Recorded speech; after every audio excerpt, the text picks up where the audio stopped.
Tank Davis. Relax, man. You like the fight if it happens? Man, he better sit his little down. 4 Division Naoya Inoue may response sa mga fans na gustong maganap ang fight match nila Gervonta Tank Davis despite sa 3 weight class differential nito.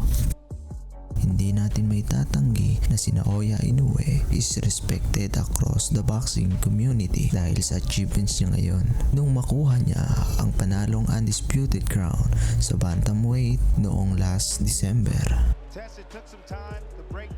Nilampaso niya si Paul Butler sa round 11 ng kanilang laban.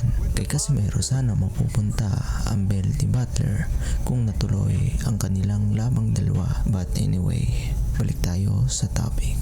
Nilampaso ni Naoya Inoue si Paul Butler sa round 11 para sa undisputed title noong last December at umakyat si Naoya Inoue sa 22-pound division para harapin labanan si Stephen Fulton at nilampaso ni Naoya Inoue si Stephen Fulton sa round 8 ng kanilang laban noong July. Naoya Inoue claimed the WBC and WBO title at Naoya Inoue keep winning every fight. Hindi maiwasan ng ilang mga boxing fans na itapat itong si Gervonta Tank Davis kay Naoya Inoue dahil pareho silang may explosive punching power, kaya gusto din ng karamihan na makita o mangyari ang kanilang sagupaan sa ibabaw ng ring.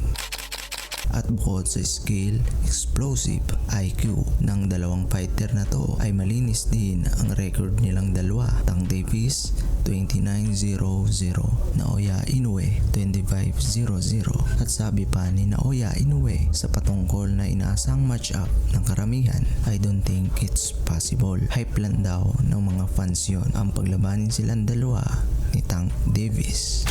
But may follow-up naman si Naoya Inoue. Mataas daw ang expectation niya kay Gervonta Tank Davis. Kung porsigido si Davis, kailangan niyang bumaba ng dibisyon kung gusto niya talagang maganap ang matchup. At Naoya Inoue said willing siyang umakyat ng dibisyon. It's possible daw na magkaharap silang dalawa. But I think I'll be too big for him. Because of 3 different weight class, it's really difficult for them, lalo na pag ayaw ni Gervonta Tank Davis bumaba ng division. Tank Davis currently fighting sa lightweight at si Naoya Inoue naman is on the light flyweight world champion, pushing himself to the limit sa super bantamweight division.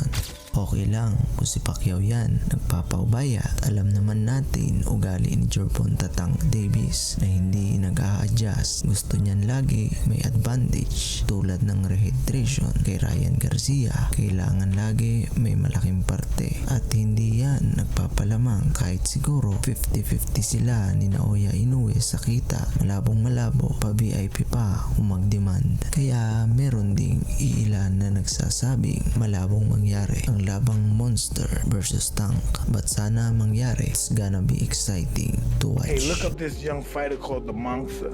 You ever hear Monster? No. Japanese fighter called Monster. This is Monster. Crazy dude. The mean son of a bitch. Oh yeah, see this bad motherfucker.